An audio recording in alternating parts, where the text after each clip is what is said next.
संस्थापकाय च धर्मस्य सर्वधर्मस्वरूपिणे अवतारवरिष्ठाय रामकृष्णाय ते नमः।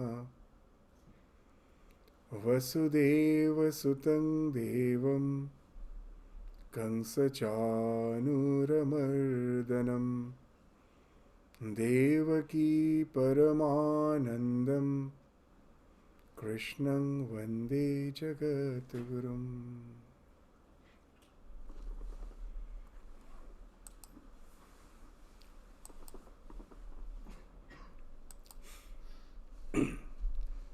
So in the last class we were studying the 10th, 11th, 12th and the 13th verses of the 6th chapter of Bhagavad Gita. So we saw that we have to control the restless mind and remain focused, as has been enunciated in this chapter, the Dhyana Yoga. So verses 10 from 26 will describe in details this Abhyasa Yoga. And in the last class we started the discussion on this Abhyasa, the practice Abhyasa Yoga, where it started with the idea of Nirjan Vas, as in the Gospel of Sri Ramakrishna. Sri Ramakrishna used to say that now and then we have to just go to the solitude, as if taking a retreat, and try to find out the way your mind is working. And that is a very much essential thing. It helps to calm down the mind, to really reflect on what is the aim of life, the goal of life. And the biggest thing is we discover ourselves when we are in solitude. Otherwise, always our attention is outwards. We never find to reflect on within. We never find the time that what's the state of my mind, what really I want. So for that, this solitude is very much essential in spiritual life. Now and then, is resorting to solitude. If not for days together, at least for one day or for few hours, whatever is possible, this should be always in the back of my mind, that whenever there is a scope, let me be in solitude for some time. And that's the thing which we studied in the 10th, that yogi yunjita satatam atmanam rahasi sthita ekaki yata chittatma nirashira parigraha. So that yogi with his mind and the body subjugated, so yata chitta atma. So as we told that Atma, this word in Bhagavad Gita has been used sometimes to refer the body itself, sometimes to refer the mind, and sometimes to refer the self. Why the same word has been used for all the three level of our existence? Because as we were indicating, that Atma literally means something within. So in relative sense, compared to the external world, the body is something within. Compared to the body, the mind is something which is within. And again, relative to the mind, the self is the innermost core of our being.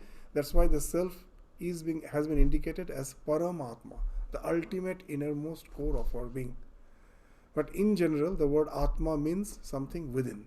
So in that sense, we find that the word Atma has been used in Bhagavad Gita sometimes as body. So here when it is saying Yata Chittatma, Yata means restrained, Chitta means the mind, and Atma means the body. The one who is restrained in his mind and his body. So these are the qualities to start with in our spiritual life. Yogi yunjita satatam. And it's not that when it's my mood, then I just repose to the idea of restricting my mind and senses. It has to be 24/7. If I am a real spiritual practitioner, then always This idea should be in the back of the mind that I have to discipline myself. So that's why the word satatam has been used. It's always. Rahasi sthita. So he is yata chittatma, he is always established in his self, free from desire, nirashi. Nirashi means free from desire, free from all anxiety of hope and possession. Once you are free from desire, then naturally you won't be expecting some favor from the outside world. Why? The idea is the thing which I need is to be established in the self. Just mere material things in no way can help me to get established in myself. What the world can give me is only the material things. It cannot in any way help me to get established in myself. So naturally what happens? The want, the need to extend my hands to get favor from the outside world, that falls off. So that's the idea of aparigraha. I never desire anything from anyone. I am self-reliant. So these are the qualities with which you have to start with. Rahasi sthita, ekaki rahasi sthita. He is in solitude, staying alone and trying to reflect on his self. Should constantly concentrate his mind. That is the idea. That's yogi yunjita satatam atmana. So now the atmana means the self. Here, when he is saying satatam atmana, here the atman is the self. So constantly he is contemplating on his self. And then comes the asana. Just as we have described it in quite details in the last class, we are just going through it just to revise. What's then the asana? What is the asana? That first, after being in solitude, now we have to establish our seat. It should be a firm seat. It shouldn't be moving. It should be soft, at the same time firm, so that I can continue with my meditation for a long time. So what's the idea? Shuchau deshe pratisthapya sthiram asanam atmana nati utsrittam nati nicham chaila jina kushottaram. So the asana has been spoken of in details, that what is required, that the base should be made of kusa grass. Kusa grass, it insulates the heat. It insulates the heat and the cold. So some sort of insulation is required. We have to always keep this in mind, that these are the scriptures written thousands of years back, where they had no idea of the present day amenities like carpets and other things. So kusha grass, that's the thing first for insulating the heat. Over that you put something like a shock absorber. That was the deer skin. And again, the deer skin, though it helps to make the surface quite soft, but the hairs may be pricking you, it may be disturbing. So that's over the deer skin. Again you put some cotton cloth. So now your asana is fixed, and it shouldn't be too low so that some things may fall on you, or it may be flood prone area. So you cannot continue your meditation for long. So there will be interruptions where the weather doesn't permit, the water level increases. You find that the place which you have selected for your meditation, that is not suitable. So select the place which is neither too high nor too low. Because if it is too high, as we were saying, if you are sitting on a chair, if the chair is having the handles and all, that's okay. But otherwise, we may drowse, we may fall. So that's why they are saying that not too high. That don't sit in a chair which is too high or it is too low. It should be just in a level from where you have no danger. Even if you doze off, you fall, there's no danger. So that should be the level of the asana, and on that you have to sit motionless. This motionless is very important. You will find that the body and the mind is very much related. That when I am restless, my mind is agitated, it is very difficult to sit quietly. You will be moving around. You will find agitated person is just moving around, will be pacing up and down. So it's very difficult to keep your body calm when your mind is restless. So the opposite is also true. That if my mind is restless, but I make it a point, let me try to at least sit quietly. You will find the mind is also calming down. As these two are riveted, so as these are connected, so if you keep your body calm, it helps to calm down your mind. It is just that example which we give, that your mind is as if like water in a cup. The cup is the body and the water is the mind. If you move the cup, the water also moves. So if the body moves, the mind also gets disturbed. Those who meditate regularly, they will find it. That if you are sitting, you are having a quite good concentration, you are sitting quietly, and for some reason you move your body. Maybe there is a mosquito biting you. You move your body a little, or you just feel some uneasiness somewhere, and you just with your hand you try to just get rid of that uneasiness, and immediately you will find as if quite some 5-10 steps you have came down from that focus.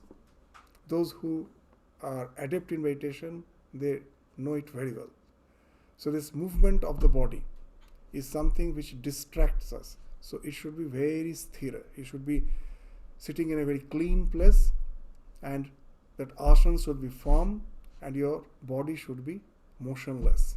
So that's then the 12th verse, what we were saying, tatra ekagra manah kritva yata chittendriya kriya upavisha sane yunjat yogam atma vishuddhe.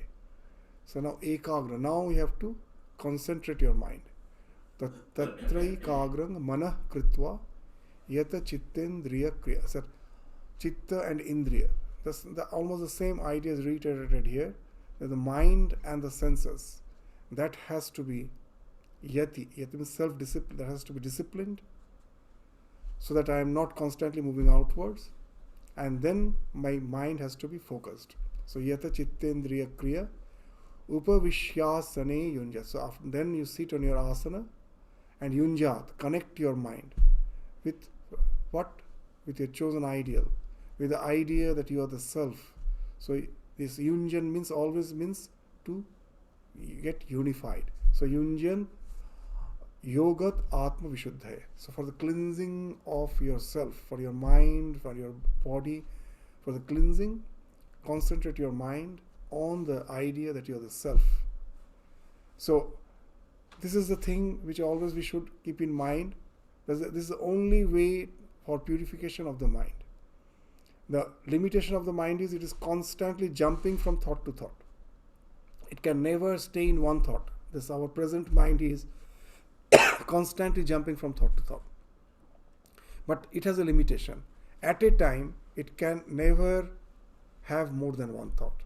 The mind actually can never do multitasking. We think we can do multitasking, but if you really try to analyze your mind, you will find at very fast pace, it is just shifting from one focus to the other focus, constant at a very fast pace, giving me a feeling that I am doing so many things at a time. But the mind can never do multitasking. They say that we have about 60,000 thoughts per day. So many thoughts, the mind is constantly flowing. But at a time, you cannot have more than one thought. So this is the thing which gives the clue for meditation. That if I can willfully keep my mind in one thought, naturally the other things falls off. So that's the idea of purification of the mind.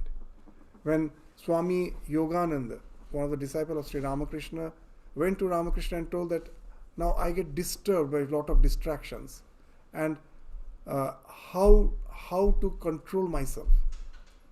Sri Ramakrishna simply told, take the name of Lord.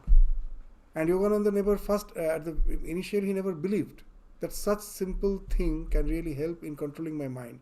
He thought that he will give him instructions in some yoga, some posture, some breathing. Nothing of that. Just keep the mind in one thought. Think of the Lord. Think of Hari. So at the beginning he never gave importance to the word, but after a few days he thought, why not just let me try what he has said? And he found it gives a marvelous result. If you are sincerely doing it, this is because the basic thing is, at a time the mind cannot have more than one thought. So if I willfully am trying to keep the mind in one thought, and even if it gets distracted, again I bring it back. That is called pratyahara. That is distracting, again I bring it back. Constantly I am trying. With each and every attempt, my samskara, my latent impressions of keeping my mind in focus, ekagra vritti, that becomes strengthened. It becomes strengthened. At the beginning it's very difficult, but if you go on trying, you will find more and more your mind is getting calm. So Swami Vivekananda used to say, what is the sign that we are progressing spiritually? What is the sign? The sign is how much time you can keep your mind in some subtle thoughts. It's a very good test. At the very beginning of your spiritual journey, you will find it's not possible. Neither we can meditate for long. Even when we are reading scriptures, after some time we find that we are getting saturated. It's very difficult to continue. So as you progress in spiritual life, that is one of the very marked indicator that you can spend more and more time without getting strained. So that's the thing which has been indicated by ekagra chitta, that when you are concentrating your mind, you're trying with purity, patience, perseverance. These words of Swami Vivekananda is wonderful, that the entire spiritual journey can be defined by 3P: purity, patience, perseverance. What is purity? My endeavor to keep my mind in good thought, in some sublime thought. It's not easy. I will find that mind again and again gets distracted. That because of my old way of living, which has become habitual. So it gets distracted. But I shouldn't get disheartened. I should persevere. Again and again I should try to keep my mind in one thought, and I should have patience. It will take time. In spiritual life, our biggest complaint is we go on complaining. What's the complaint? That there is no change, as if no change. I find that for so many years I've started my spiritual journey, I am finding no change. So know it for certain, the change is happening, but it is almost imperceptible.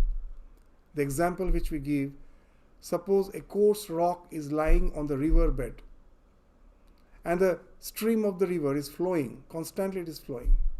Do we see any change? No change. But in 100 years, that coarse rock becomes a Shivalinga, which we worship, smooth. What has happened when the water was flowing over something as hard as a rock?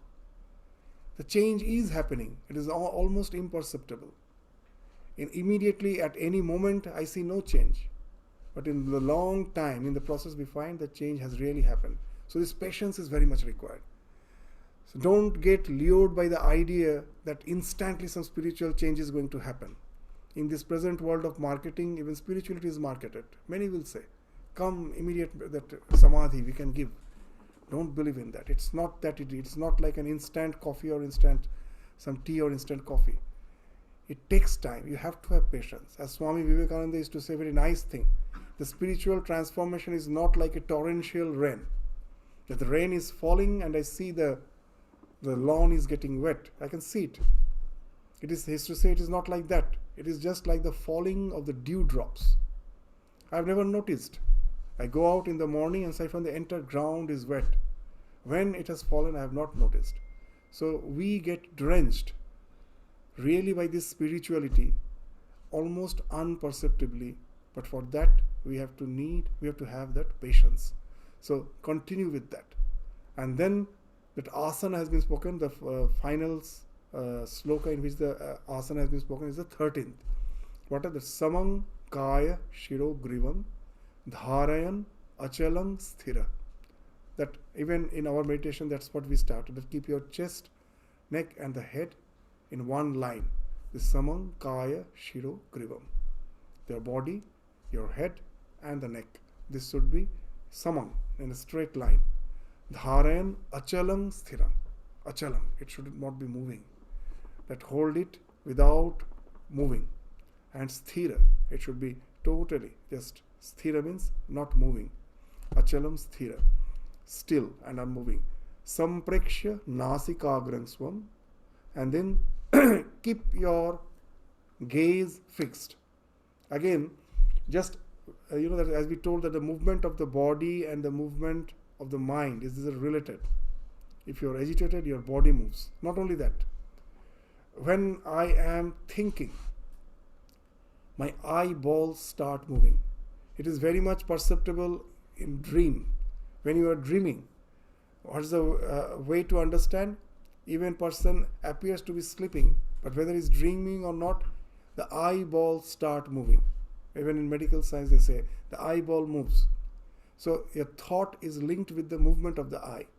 So if I try to willfully keep my eyes fixed, the gaze fixed in a particular part of the body, that helps to calm down the mind.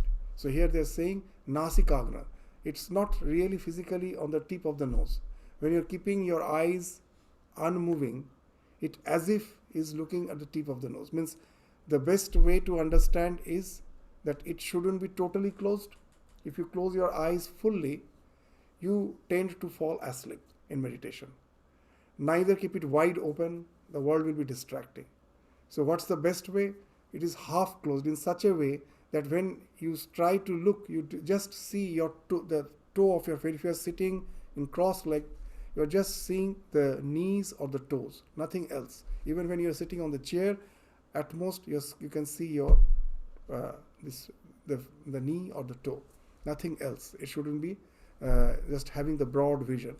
The idea is don't close your eyes totally. Sometimes you will find it strains. It even if you develop a type of stress for that, and then you tend to fall asleep. And nor it should be wide open. It's half closed. Even if you see, this is not the exact picture of Sri Ramakrishna. It is an image of the statue. But if you see any photograph of Sri Ramakrishna, not a single photo of Sri Ramakrishna, you will find the eyes wide open. Why? If you read the gospel, you will find now and then he's going into meditation. That was a normal state of his existence. So his eyes were almost always half closed. And that gives the idea of what keeping the gaze fixed means. So just keep the gaze fixed. That helps you to concentrate your mind. So this sampreksha nasikagram swam dishaschan anavur. Okay, there's not looking around. Dishaschan, that's all the directions. You are not, avaloka means to look. And here an pratyaya has been used before avaloka. An means negation, that don't just simply look around. Keep your eyes fixed and try to be focused. So this was the preliminary preparations, that you have a place of solitude and then have a very firm, soft asana and sit on it without moving. Keep your gaze fixed and try to focus your mind. Don't allow the senses and the mind to be distracted. So these are the basic things with which we start our meditation. Now the process of meditation will start from the next sloka, which we are going to take up today. The 14th verse. So here the real meditation starts. What it is saying? Prashantatma vigatabhi brahmachari vrate sthita manah sanyamya macchitta yukta asita matparaha. Each and every word has been very selectively chosen. Prashantatma, prashanta. It's tranquil. Your heart should be serene, very tranquil. Keep it tranquil. Try to get rid of all the disturbances. Prashantatma vigata bhi. Bhi means fear. Abhi means fearlessness. When the moment you start relating to the spiritual dimension of your existence, the first thing that happens, you become fearless. If you are not aware of the spiritual dimension of existence, if I take this life to be the be-all and end-all of my existence, as it happens with the so-called, those who are extremely materialistic in their way of life, they are very much myopic. They are so happy with the present moment, thinking this to be the be-all and end-all of existence. But know it for certain, life is a flow. Nothing is going to remain as it is.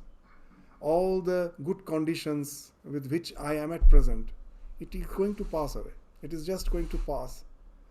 And the things will change, conditions will change. No one can stop it.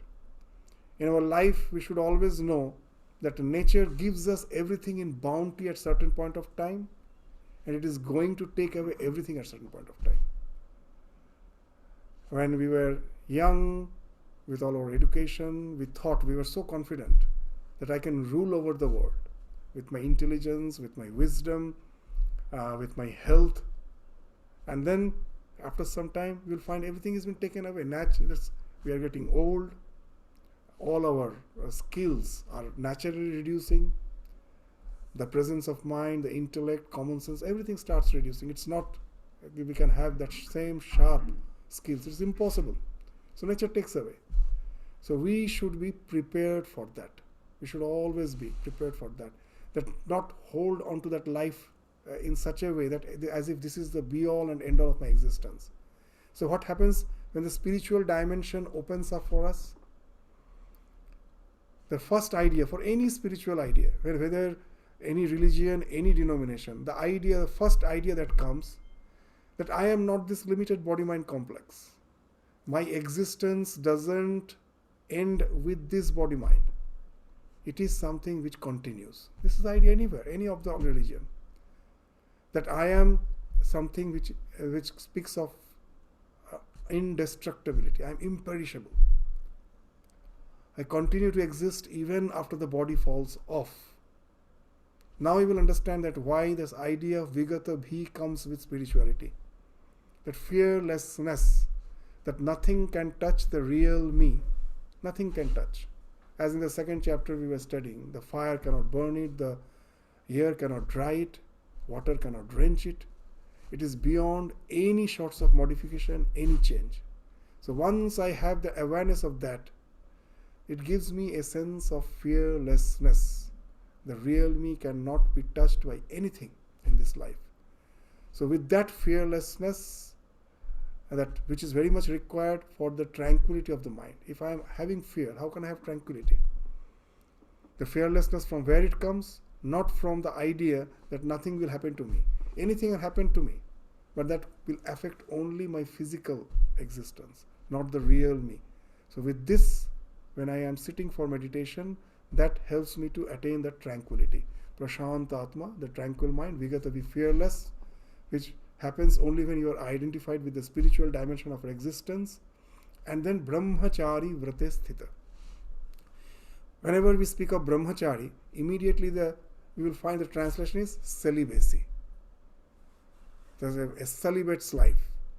But now, the word brahmachari, if you really try to understand what it actually means, brahma acharati yas brahmachari, one who is constantly contemplating on Brahman. Brahme charan. Charan means to walk. The one who is constantly, as if moving with the idea that he is Brahman. He is Brahman. So he is a brahmachari. So now, then how it came to be linked with celibacy? So it is, if I say celibacy, immediately that negative idea comes. That what? I have to restrict myself. My senses are all moving out. Somehow, with my willpower, I have to force myself. Know it for certain. To a certain extent, that is required. But that's not the way. With my will, however I may force. They say, what you resist, that persists, they say. Now in the modern psychology. The one who is addicted, if he's constantly thinking, I have to get rid of the smoking habit, he gets more and more indulged in it. Because in your mind constantly you are thinking the thing which you have to get rid of. You're constantly thinking of that only. I have to get rid of smoking, I have to get rid of smoking. So the idea of smoking is still in your mind and you continue to be addicted. So what you resist, that persists. Then what's the way out? They say, try to develop some good habits, hobbies. So if your mind gets diverted into something else, then this automatically falls off. The same idea is here. The brahmachari, when I say it is celibacy, it's not that I have to be celibate with this idea. You have taken a resolution, you sat for your meditation. It's almost impossible. The more you think I have to control myself, you'll find the more your senses are disturbing you. What's the way? Think of something sublime. Now these things automatically falls off. Don't force them out. So now the exact what brahmachari will say, that what's the way of celibacy. That if I go on contemplating on my higher self, that becomes something like a passion for me. The other things are bound to fall off naturally. As Sri Ramakrishna used to say, if you are having a scab on your wound, the scab, that the clotting that develops. Now, if someone just simply tears it off, your wound will lacerate, isn't it? It has to fall off naturally. So the renunciation is also something like that. I cannot force it. If you force, it will damage you.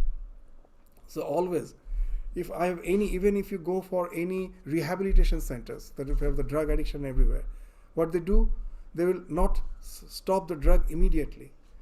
Gradually they will reduce the intensity with which he is to resort to the drugs. He will reduce that intensity and try to get him involved in some creative activities, some hobby, some gardening, or some social activities, social work, volunteering, all those things they will do. So that when your mind is in something else, the thought of your addiction automatically falls off. And the simple words of Sri Ramakrishna, the more you go towards the east, the west automatically falls behind. You cannot push the west. If you have to get rid of the west, you have to go towards the east. The more you go towards the east, the west falls off. So that's the real idea of the word brahmachari. So the one who has started living a spiritual life, the more intently he's really seriously living that life, constantly trying to contemplate on the idea that he is the self, the other physical attachments falls off automatically, and that has been spoken of as brahmachari vrate sthita. He has taken that resolution that I will keep my mind always in the thought of Brahman. So that's the vrata he has taken, and in that he is residing, sthita. He is not that, for few days I do that. Most of the places in India you will find. In the south I saw this they will go to that that take the vrata, and this go to the mountain immediately. I forget. So there for 21 days and they really follow that. Yes, excuse me. Not Tirupati, Annamalai. So now for 21 days, for months actually, they take the vrat. They're leading a very, very the life of a renunciate. They will sleep on the bare ground, on the floor. Food habits are restricted. No smoking, no addiction. Even they won't shave their this beard and mustache. So for month they will be doing that. But the problem is, the day that vrat is over, immediately they go back to their old way of living. So that's why this sthita is very important, that you have to continue with that. If you are just, then is there no utility of that? There is a utility. Even if you are breaking it, the utility is you have developed some test for it. You are developing some test, though you are not continuing, you have developed some test, you have got the test for that, and that has became to certain extent your latent impression as samskara. That will help you to continue in the future. It's not bad. But the thing is, if I think that's the only goal, then I will be doing the mistake. Okay, I took the vrat for 21 days or for 1 or 2 months, and then again I went back to my old ways of living. It's not bad. But in my mind, the idea should be there that this going back to the old way of living, that has to be stopped gradually. I have to be more and more intense in my spiritual journey. So if I don't have that idea, then this vrat and other things won't be of any use. So brahmachari vrata spita speaks of that. You have to be established in that. And then matpara matchitta. Matpara. This word matpara is very important. That there is no support for me except the Lord. When we start our spiritual journey, even in Bhagavad Gita it will be spoken of, that most of us have the idea God is the means, world is the end. We don't want God. Why? What we want? We want the world. That, oh God, give me good health, give me some job, see that my relations are all okay. So I want this world. These are the goals. For that, God is just the means. God is the means, world is the end. So here what Krishna is saying, matpara. that know me to be the only goal, that I am the only one to be desired for, not anything else. All the support system, I don't believe in that. I have the idea that let the world fall off for me, but you alone are my support. So that's the idea of Matpara. These ideas can be sometimes very shocking. What's the shocking? Even in the life of Krishna. There's some other episode is there. Krishna and Arjuna in the disguise of a beggar. In the disguise of a beggar, they were moving from house to house and begging. And now they went to a rich man's house. Krishna and Arjuna in disguise, they went to a rich man's house just to beg. And then the rich man simply abused them. Just told them, get out from here. He gave nothing and he just abused them. And while going away, Krishna blessed him. May you have more wealth. May you have more wealth. May you live in prosperity. That's okay. Arjuna understood that he is a compassionate person. He is really thinking of the welfare of all. So he blessed him. Though he was abusing, he blessed him. Next, they went to a very poor person's house. He was extremely poor, nothing he had. He was preparing his own meals. When they went, he shared from that itself. That's meager meals he shared. He tried to serve them to the best of his amenities, whatever he had. With the best possibility, he tried to do that. And after that, when he was coming back, suddenly for no reason, Krishna seemed to be very much annoyed. And he started as if cursing that person. That person has only one son, and he cursed him that he will die. Arjuna was really taken aback. What has happened? And he told, oh Lord, I cannot understand that the rich man, he abused you and you blessed him, and as this man was so devoted to you, and for no reason you got angry with him, and you almost cursed him. Why? And then Krishna told you something. It's very difficult to really assimilate these ideas. But it speaks of that ultimate spiritual, non-compromising attitude. What's the idea? Krishna is saying that this man is devoted. That little attachment is there, only with that family, with his son. That's the only attachment. If I don't take it away, he cannot give his full mind to me. It's sometimes very difficult to relate to it. That's the thing Krishna is saying. Actually, it's a blessing that I am taking away from him. In the Bible also it is mentioned, the God is the jealous God. What's the jealous? That when you love someone and you find your loved one actually loves someone else, you feel jealous. So God is like that. When you say I love God, he really sees that you really love him, or your love is shared with someone else. If he finds it is shared with someone else, he is jealous. He doesn't like it. God is very jealous. It should be ekachitta, one thought. I saw a very nice thing in Lucknow when I was a brahmachari. There was one American lady who came and was staying in Lucknow ashram. In Lucknow center, one Swami was there, Shanta Swarupananda. He was in States for 24 years. And in his old age, he came back to India, and he was in Lucknow. As a retired Swami, he was in Lucknow. And when he was in West, he had many disciples. So one of the disciples was this lady, this Parvati Venkat, I still remember.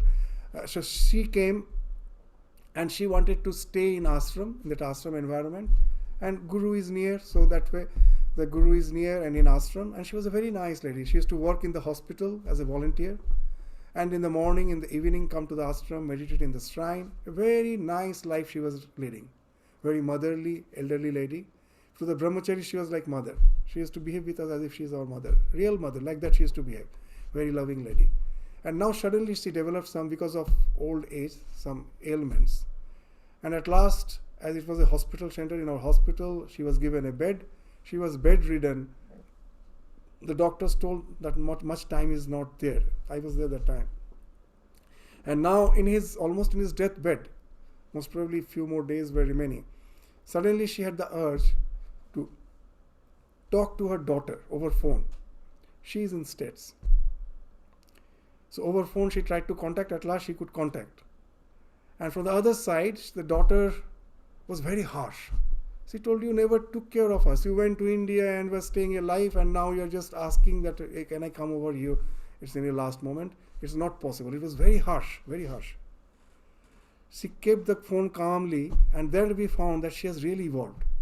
The first sentence she told is very interesting. That was the only attachment I had. Guru Maharaj took it away at the last moment. That was also taken away. So just see, in this life we say that the external circumstances are the cause of our suffering, we say, but actually it's not. The external circumstances are not the cause of our suffering. The suffering comes from the reaction, how we are reacting to the situation.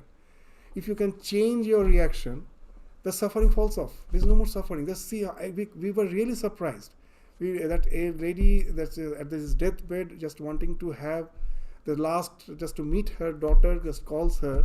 She's so harsh, she reacts in such a way, and she keeps the phone calmly, and just the reaction, wonderful reaction. That was the last attachment. Guru Maharaj took it away from me. Just think how wonderful it is. So that's the idea that we were just speaking of, matpara. That know me to be the only support. Everything else should fall off. And then matchitta. If you know that, then only you can be always thinking of me.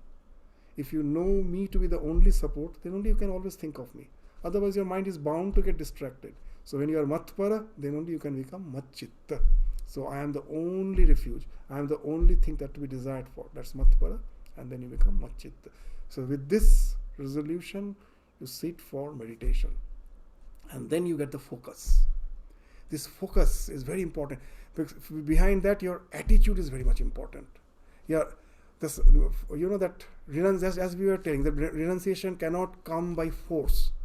Sri Ramakrishna gives some examples can be very crude, but very to the point.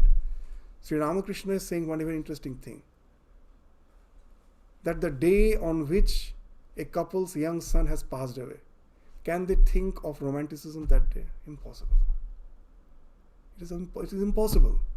So if what your mind is, where your mind is, that automatically speaks of getting rid of other things. The tremendous anguish, the tremendous sorrow which they have, that makes them forget everything. Similarly, if you know that God is your only support, you know it for certain. Because if you really every day just reflect on the life, what's our support? Nothing is support. God is the only support.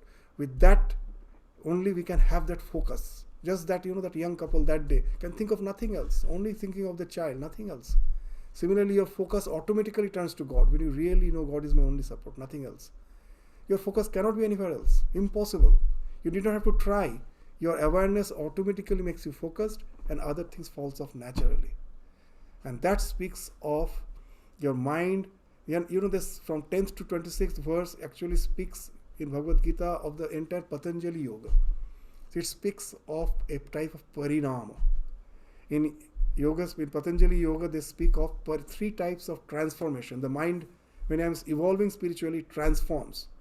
First is from sarvarthata to ekagrata. Sarvarthata. At present, my mind is a monkey mind. So it's distracted. It's having thousands of thoughts. To bring it to one thought is not easy. We think by willpower I will do. No. Here they are spoken of. It's a change of your paradigm, change of your orientation, taking the God to be the be-all and end-all of your existence. That's my only support. Nothing else can be my support. With that, I develop matchitta. My mind becomes concentrated. And then all the distraction starts falling off. And then only I can be yukta. That matchitta yukta asita matpara. That in my mind I will find there is a flow of one thought. Other distractions has fallen off. This sarvarthata getting transformed into ekagrata, one thought. Then what will happen? This will lead you to that ultimate spiritual realization called samadhi, savikalpa samadhi. That idea will be spoken of in the next verse, the 15th verse. What it is saying? Yunjannevam sadatmanam yogi niyatamanasa shanting nirvana paramang mat sangstham adhigacchati. Mat sangstham adhigacchati. So what is that? Yunjan does. If you have now been able to keep your mind in one thought, Yunjan evam, that the way which has been spoken of in the previous verse. Evam means what has been spoken of in the previous verse. In that way, I have been able to keep my mind in one thought. Yunjan evam sadatmanam, sada atmanam. Always in the thought of my Atman, the self. Yogi niyata manasa. Niyata manas. This is niyata word is very important. For most of us, as Sri Ramakrishna used to say, for the novice, if one who is a novice in the spiritual journey, he is like an ordinary fly. An ordinary house fly, sometimes it sits in the nectar and then again it will sit on the filth, isn't it? That's what our condition is. So if we are not niyata manas, it's not a constant. Sri Ramakrishna used to say that more you advance in your spiritual journey, you get transformed from a housefly to a bee. A bee. A bee never sits in the filth. It will always sit in the nectar. So that speaks of that niyata manas, a constant. You become like a bee. You become a bee. You sit only on the nectar. No more again going back to that filth. So, yunjan nevang sadatmanam yogi niyata manasa shanting nirvana paramam mat samsthan adhigacchati. Then you attain that peace, that tranquility, which is nirvana. Nirvana means, in Buddhism we use the word nirvana. That Buddha went to nirvana. Nirvana means extinction, extinguishing. And for extinguishing of what? Extinguishing of all our desires. In yoga philosophy, they give the idea of burned seed. So all our desires at present, I don't feel the desires are there. I'm sitting in the shrine in a good atmosphere. So have the desires vanished? No. They're in the form of seed still there within me. Whenever they get a favorable circumstance, they will sprout again, isn't it? But in Yoga Sutra, they say that through your meditation is what will happen at last. When you go to the samadhi, what's the samadhi, that also we will try to understand. Once you go there, all this seed becomes burned seed. If you burn the seed, will it sprout anymore? It won't sprout anymore. So they become like this burned seed. And then there is no question of sprouting. So then you have attained that tranquility which nothing can break. Shanting. When it happens? When it's nirvana. When the seeds of the desires has been burned, extinguished. Nirvana. And then you get that shanti paramang, that peace which never nothing can break. Shanti paramang mat samstham adhigacchati. It tells me that you start residing in me and me alone. Mat samstham adhigacchati. So in Gita you will find that again and again they are using lot of prefixes. That you come to me. That only gacchati word would have been sufficient. But they are using the word adhigacchati.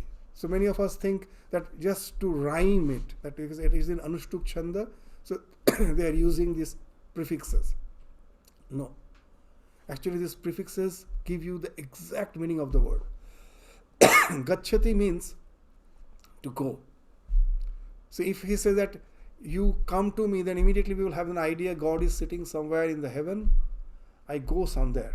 It is just a motion in space and in time. That after death, it's a post-mortem something, then I go to heaven.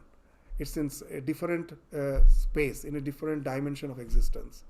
So it speaks of some physical movement. The adhigacchati means no. Sitting here, when you're in your asana, sitting in your hair, you don't move in so-called space. Nowhere you're going. You're sitting here.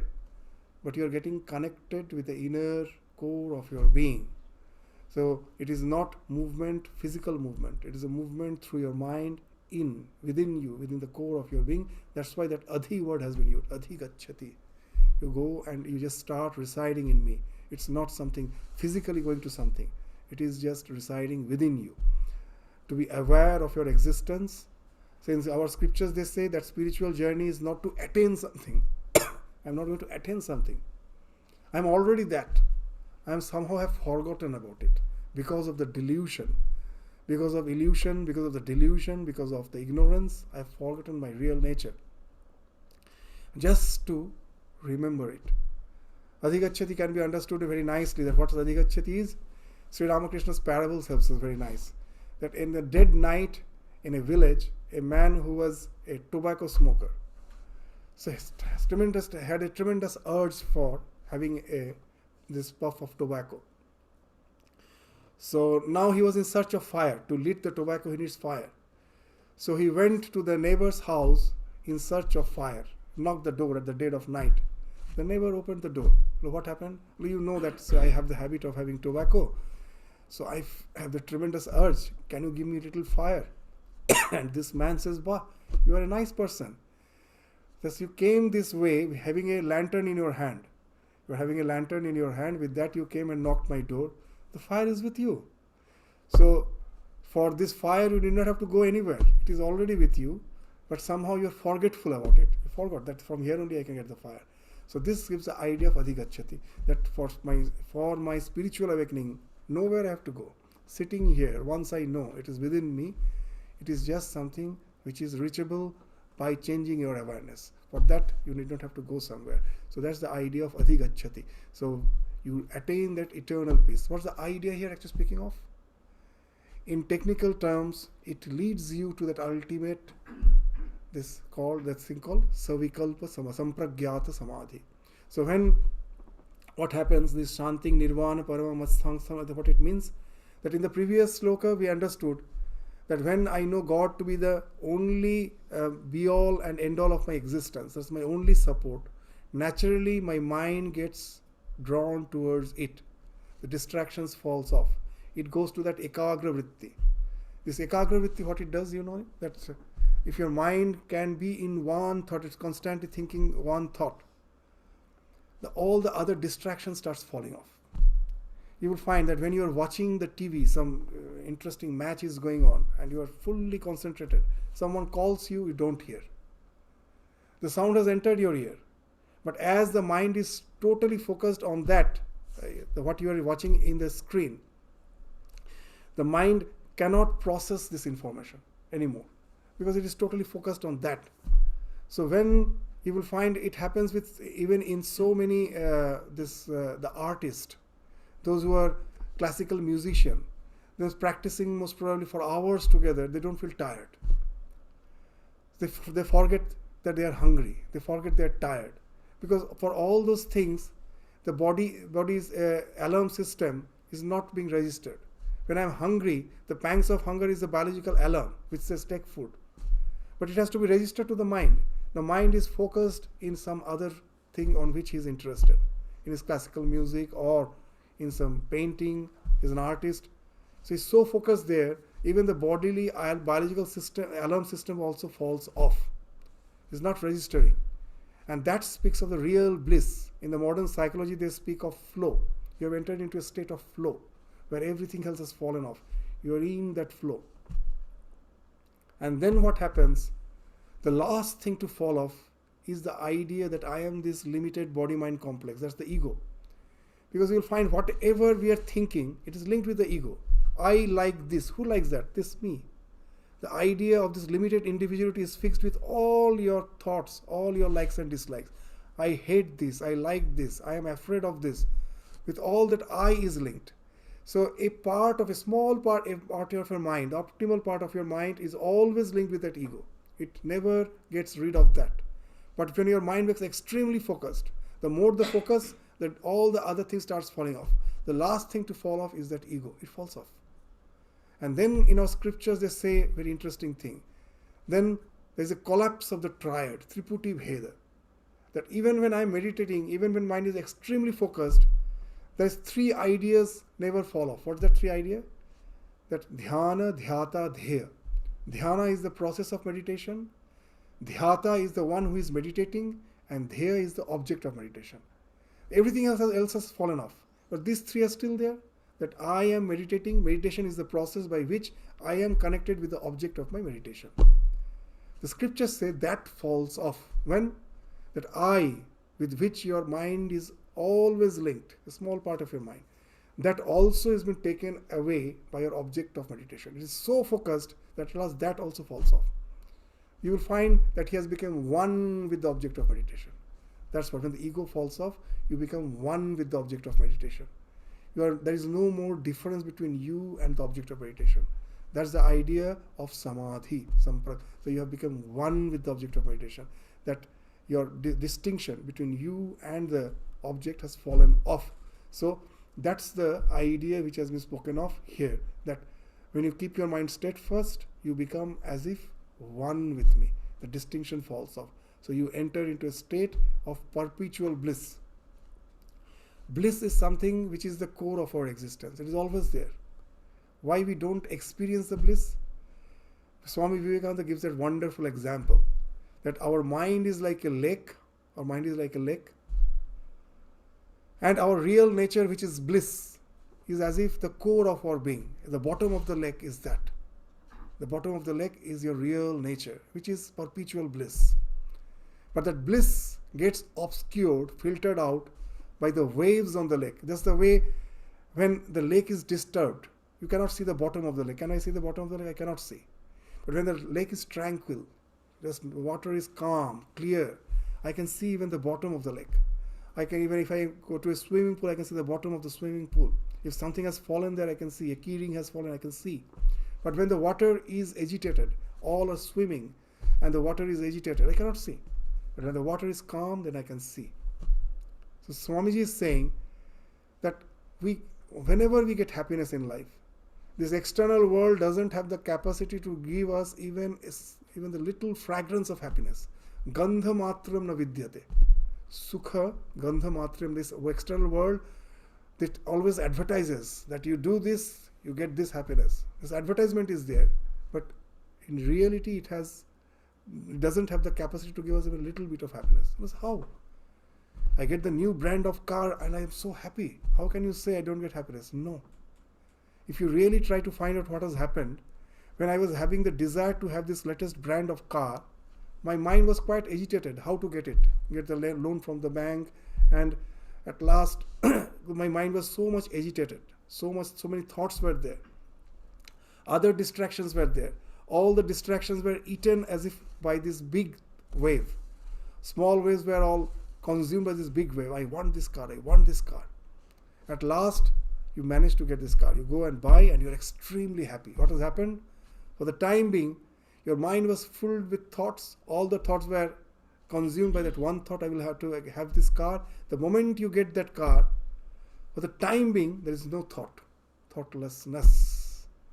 The bliss is actually coming from within. I don't realize that. I think the outside thing is giving me happiness. This world doesn't have the capacity to give us any happiness. This external world doesn't have. Bliss, whenever any bliss comes, even by doing the crudest act to get the happiness is coming from God. This world cannot give you happiness. But somehow, because of the delusion that the world gives me happiness, what we are doing, we are constantly extending our hands, stretching our hands to grab the things outside. And that's the delusion which is taking us round and round in the process of life, birth and death. That's what Shankaracharya says, the cycle of avidya, kama, karma. Because of ignorance, the desire arises, that leads to all actions, and this creates a cycle. This constantly goes on. Swami Vivekananda gives a nice example. In the olden days in the village, how they used to grind the oil from the oil seed. So there is one stone over which there's a grinding mill. Over there's another stone is there. Between these two stones, you have to keep the oil seeds. And now the upper stone has to revolve over the stone which is in the bottom. So he has to revolve, and then all the seeds gets grinded and the oil is extracted that way. Now how to move that the stone which is on the top? So they used to attach a bullock with it. They will chain a bullock with that stone, and they will make the bullock move around. How to make the bullock move around? So they found out a very nice trick. They will tie a bamboo stick, on the head of that bullock, and in the front of that stick they will hang some straw. You will hang some straw, and the bullock is constantly chasing that straw. It cannot, because it is after all fixed with a rod. So the straw also moves, it also moves, and the oil gets grinded. And now think what the nature has done with us.